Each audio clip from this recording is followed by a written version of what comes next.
Hello everyone, I hope you all are fine. आज हम 11th economics के अंदर जो हमारा चैप्टर नंबर 8 चल रहा है उसके अंदर सबसे पहले हम स्टडी करेंगे difference between the fixed cost and variable cost, कि जो फिक्स्ड कॉस्ट और जो वेरिएबल कॉस्ट है उन दोनों के बीच में क्या डिफरेंस होता है। देखिए, फिक्स्ड कॉस्ट क्या होती है और वेरिएबल कॉस्ट क्या होती है। फिक्स्ड कॉस्ट देखिए, fixed cost are the cost incurred on the fixed factors of production. ये हम लास्ट वीडियोस के अंदर फिक्स्ड कॉस्ट और वेरिएबल कॉस्ट दोनों को अच्छी तरह से स्टडी कर चुके हैं। अब हम इनका डिफरेंस स्टडी कर रहे हैं। फिक्स्ड कॉस्ट जो है वो कौन सी कॉस्ट होती है जो कि फिक्स्ड फैक्टर्स ऑफ प्रोडक्शन पर की जाती है। जब हम फिक्स्ड फैक्टर ऑफ प्रोडक्शन को यूज़ करते हैं, उसके यूज़ करने पे जो हम कॉस्ट देते हैं उसे फिक्स्ड कॉस्ट कहा जाता है। और वेरिएबल कॉस्ट कौन सी होती है? Variable cost are the cost incurred on the variable factors of production.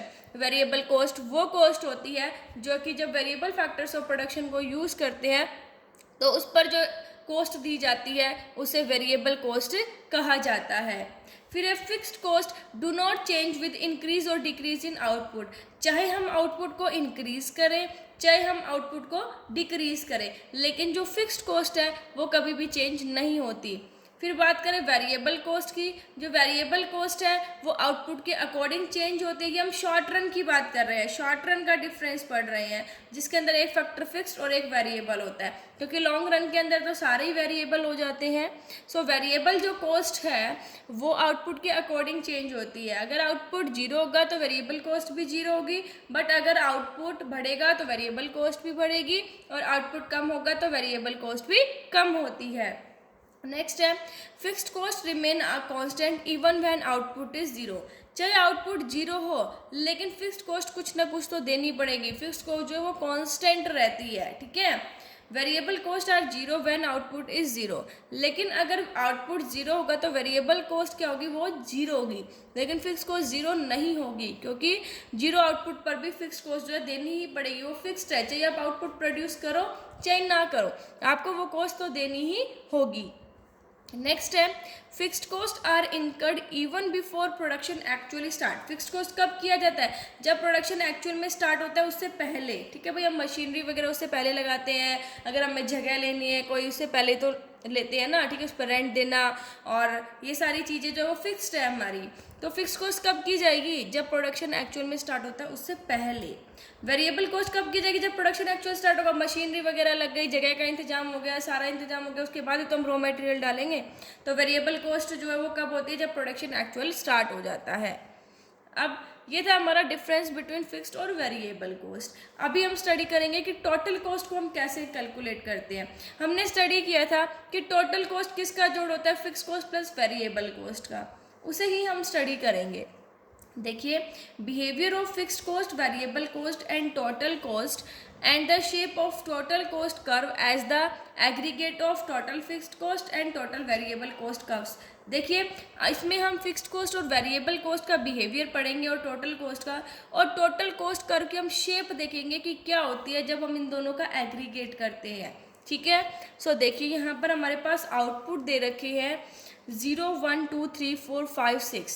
ये हमारे पास फिक्स्ड कॉस्ट है। हमने लास्ट वीडियोस के अंदर भी, लास्ट जो टेबल बनाई थी फिक्स्ड कॉस्ट की, उसके अंदर भी हमने ये बनाया था 10 10 10, क्योंकि फिक्स्ड कॉस्ट फिक्स रहती है। चाहे आप कुछ भी प्रोड्यूस मत करो, चाहे आप कितना भी प्रोड्यूस करो, ठीक है, आपको जो कॉस्ट है वो क्या करनी पड़ेगी? देनी ही होगी।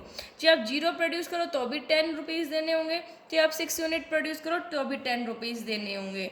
अब वेरिएबल कॉस्ट क्या है? जो चेंज होती है आउटपुट के अकॉर्डिंग। आउटपुट जीरो है तो वेरिएबल कॉस्ट भी क्या है? जीरो है।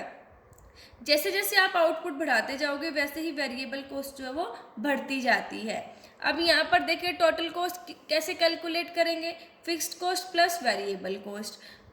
भाई फिक्स्ड कितनी है? 10 प्लस 0 10, फिर 10 plus 10 20, 10 plus 18 28, 10 plus 24 34, 10 plus 28 38, 10 plus 32 42, 10 plus 38 48। देखिए कैसे हमने फिक्स कॉस्ट और वेरिएबल कॉस्ट से क्या किया? टोटल कॉस्ट जो है उसको कैलकुलेट किया, क्योंकि टोटल कॉस्ट कैसे निकलते हैं? किसका जोड़ होता है?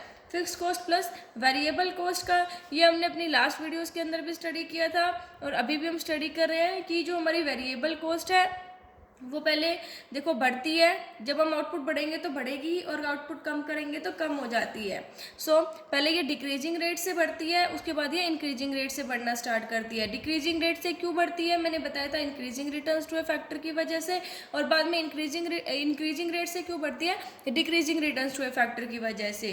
अब देखिए, अब हम इसका जो है वो डायग्राम सॉल्व करेंगे, डायग्राम बनाएंगे टेबल के अकॉर्डिंगली, ठीक है।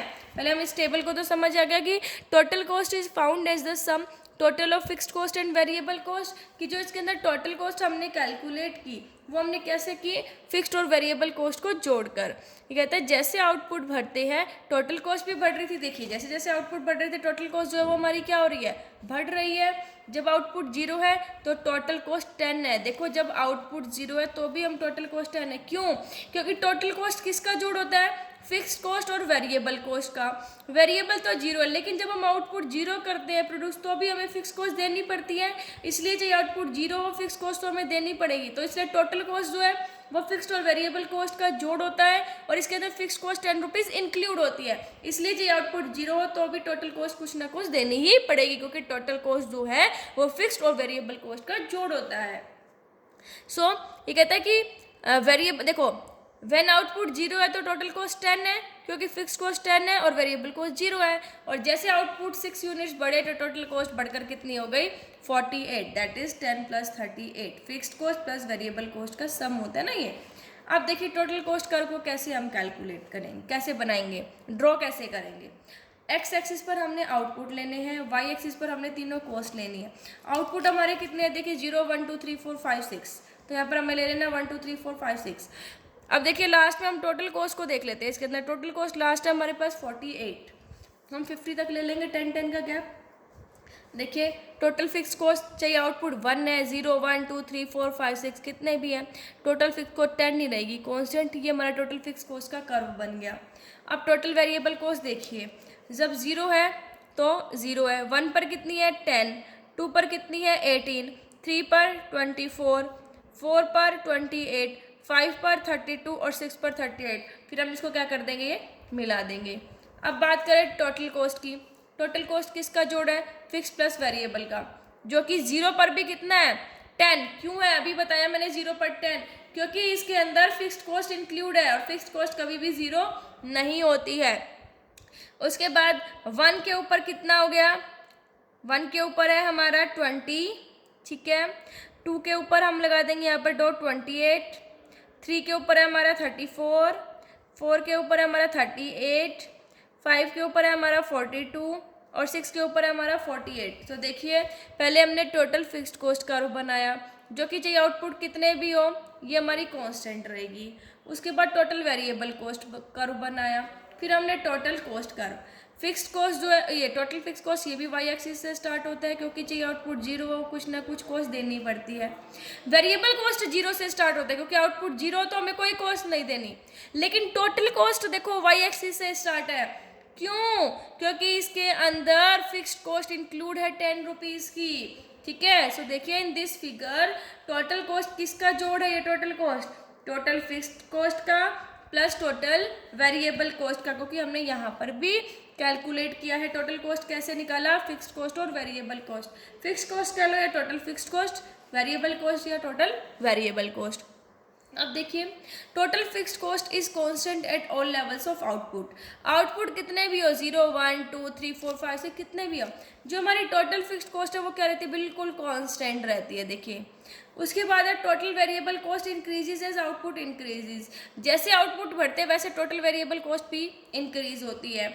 टोटल कॉस्ट किसके पैरेलल है, देखो टोटल कॉस्ट ये किसके पैरेलल है, टोटल वेरिएबल कॉस्ट के पैरेलल है। ये क्या शो कर रही है कि इन दोनों का जो डिफरेंस है ना, किसके बीच का, टोटल कॉस्ट और टोटल वेरिएबल कॉस्ट के बीच का डिफरेंस क्या है, कांस्टेंट ही तो है, क्योंकि टोटल फिक्स कॉस्ट तो क्या है कांस्टेंट है, तो इनका डिफरेंस क्या होगा दोनों के बीच का, कांस्टेंट 10 10 का ही तो डिफरेंस है दोनों के बीच में, ठीक है। अगर हम इनकी बात करें कि टोटल कॉस्ट और वेरिएबल कॉस्ट के बीच में 10 10 का डिफरेंस है, जो कि फिक्स कॉस्ट का डिफरेंस है।